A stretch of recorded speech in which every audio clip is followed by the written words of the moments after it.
An emotional plea Tuesday from the wife of Kilmar Abrego Garcia, the Maryland man deported to El Salvador's infamous mega prison, where he remains despite the Supreme Court and a lower court saying he should be brought back. I find myself pleading with the Trump administration and the Bukele administration to stop playing political games with the life of Kilmar. Abrego Garcia was one of the more than 200 people the Trump administration sent to El Salvador's notorious prison under an 18th century law granting a president extraordinary powers in wartime.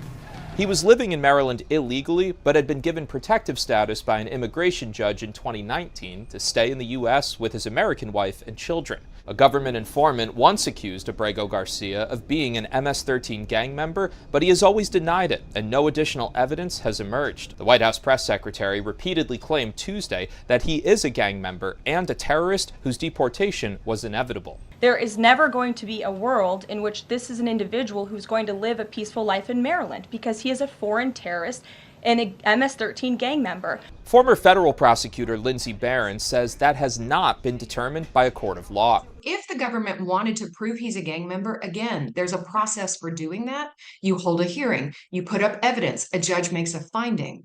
That has not happened, and that's the problem here. Despite the Supreme Court ordering the Trump administration to, quote, facilitate Abrego Garcia's return, it has not yet happened. Democratic Senator Chris Murphy of Connecticut calls the situation bone-chilling. This is the constitutional crisis. It's the confrontation between the court saying that the president has to bring Abrego Garcia back home and Trump refusing to do it. President Trump is now also floating the idea of sending violent criminals who are U.S. citizens to El Salvador's prison. He told Fox News he would love to do it, and Press Secretary Caroline Leavitt said whether it's legal is being looked into. Barron, the former federal prosecutor, says there would be no legal basis for it and said that it would be challenged in court immediately. Reporting at the White House, Taylor Populars, Spectrum News. Thank you for watching our YouTube channel. Let Spectrum News be your resource for balanced, in-depth political coverage, and click the subscribe button right here.